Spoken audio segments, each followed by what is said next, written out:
right, Carlton, we're fixated on Carlton. We have to be.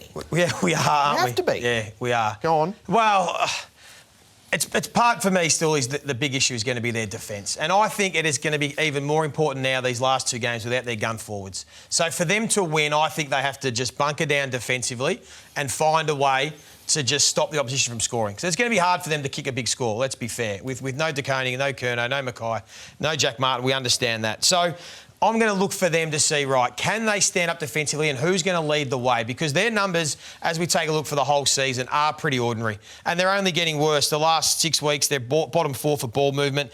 Their turnover game, which was in great order, has been dropping away over the last 6 weeks as well. So points against from turnover, they're 9th. And they have not improved their points against from clearance, which we've highlighted a lot this year. But I was at the game, and I know there's been a lot of narratives to come out of it, a lot about how brilliant Hawthorn were, and rightly so, the injuries and some things. But what I saw was a bit of a rabble, and I want to know who's going to take charge here. So this is all in the first half, before the injuries played a factor. So here's Nick Newman, Dylan Morey's opponent, comes out of the stoppage. Everyone else has got their man. For whatever reason, Nick Newman just decides to go up and follow the footy and try and affect it from a contest where he had no real influence whatsoever. And then people look and go, how come Hawthorn's got a spare player inside 50? It wasn't rocket science. Nick Newman basically half-pointed for someone else to take care of him when there was no one else there. Then it cost him a shot at goal. This is a kick-out. Wiedering just got caught falling asleep, just got caught ball watching, and then allowed Hawthorn to have a 2v1 on the wing, right? So they win that contest. Now Cowan, who was on Newcombe in the middle of the ground, decides to charge out of the corridor over to the wing to allow Newcombe forward of the ball. So again, everyone thinks brilliant by Hawthorn, but there was nothing really scientific about it. They just lost their way completely. So this is before the injuries, before, fatigue was an issue. And then we take a look at another situation here. This is just from a kick-in again. They're in really good shape here, Carlton. Everyone's got a man. They're all zoned off, and they're getting some support behind the footy. So that's as good a look as you're going to get.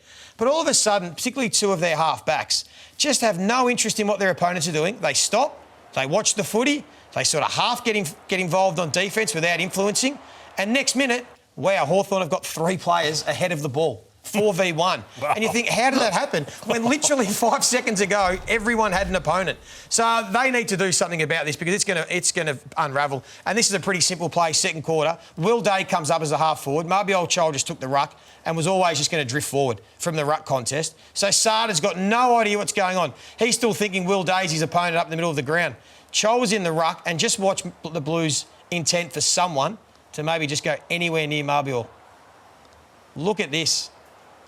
He had a picnic there, and that's another goal. So whose fault is that? Is it the coach, the defensive coach, or is it the leaders on the field? I think it's their leadership. I look at Jacob Wiedering, and I don't see, and Kingy's been big on Jacob, I don't see Wiedering do what Stephen May does or Tom Stewart, pointing and directing, hey, who's got him, who's coming back? Like a he beats his man, Wiedering, but I don't see that enough. McGovern's played a lot of footy. Sard and Newman have played a lot of footy. These aren't really kids. It's really bewildering to me. But how does the coach allow that to happen? I don't know. I know they are a trade-up team, but they get it wrong so often, and it's killing them. So they just need to find a way to I don't know, get some leadership back there, have a general, bunker down. And if they can keep West Coast to under 80 points, they absolutely can win the game. If they defend like that, their season's over. That's not changing, Joey. I don't think so, no. You talk about this regularly. You can't change it now, no. That's damning. Wow, great vision. Footy's travel bug. Gee whiz. Well, the more you look at the ladder, the more you've got no idea, OK? But what we do know is that history tells us some great lessons.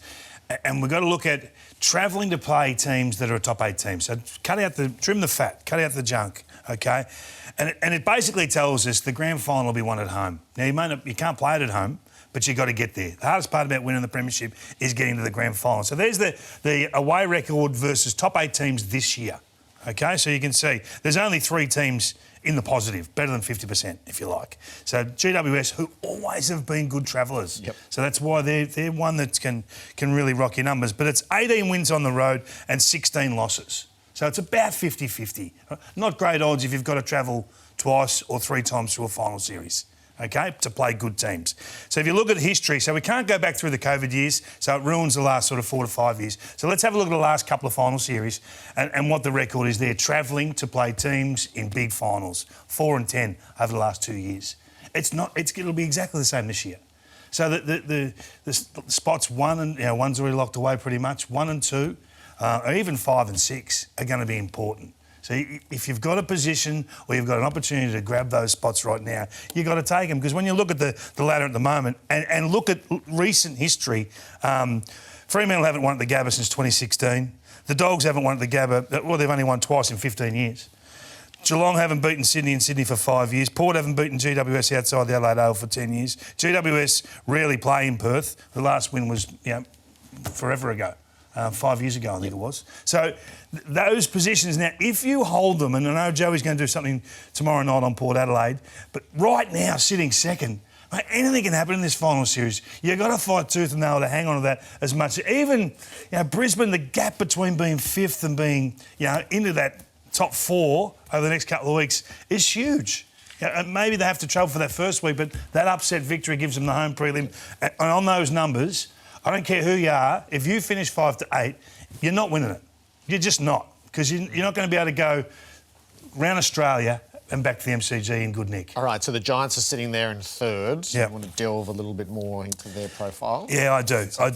This is what we're seeing with the GWS profile, and we'll step through it slowly, is they're not in the order to win the flag outside of one man. I haven't seen a team set up for one man like this since Carey in the 90s. Right. So if you look at their program across the board, right, so they're not great in terms of the game in motion, 14th and turning a possession into a score, and the opposition when they get it are 11th. So they're average numbers. They're numbers that says you're probably not a contender, but the ladder says they are.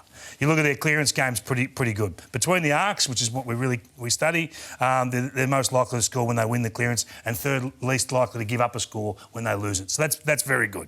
Okay, so without the footy, they're okay. Their pressure numbers are huge. But I want to get to the forward 50. Okay, is it real or not? So they're 11th in the comp the last 6 weeks to create a score, but they're 4th when you're talking about creating a goal. So their accuracy is masking so much of what's going wrong, and everything goes through Jesse Hogan.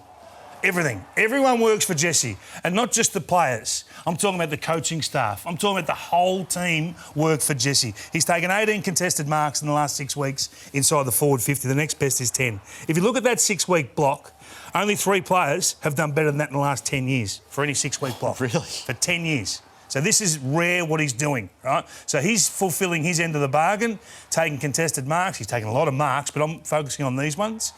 And then his conversion is unbelievable. The best set shot in the caper right 25 now. goals, 3. It's ridiculous, isn't it? Yeah. Crazy. And we both sort of happen to look at the same sort of stuff this week, which is not uncommon for us, Joey. But I want to have a look at how they do it and what they do, because once you see it, you can't stop seeing it. So the consistent blocking to free up Jesse is done by everyone.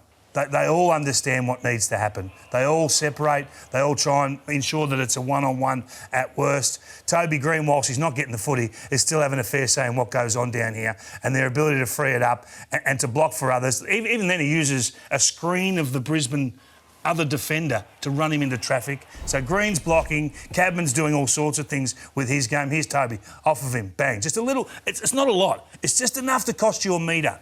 Okay, and the same thing happens again here. You see Cadman working back, or Keith working back. He puts a block on there. You got the Ruckman versus Hogan. Perfect, cash in, happy days. It's over. He's going to mark that ball.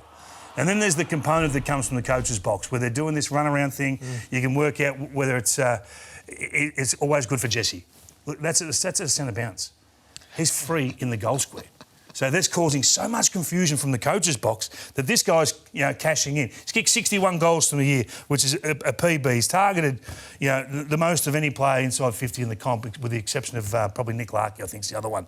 So what he's doing is ridiculous, but everything is going through Jesse. It's all eggs in one basket, which is a dangerous way to live. Is it sustainable? Well, that's the million-dollar question. Logic says no. Yeah. Because, Hawthorn went away from the Franklin model because if he has a bad day, grand final day, what if he kicks inaccurately? What if he's injured? What do you do then? So there's a huge risk in this, but we want to track it for the next couple of weeks. There's a lot to look at there.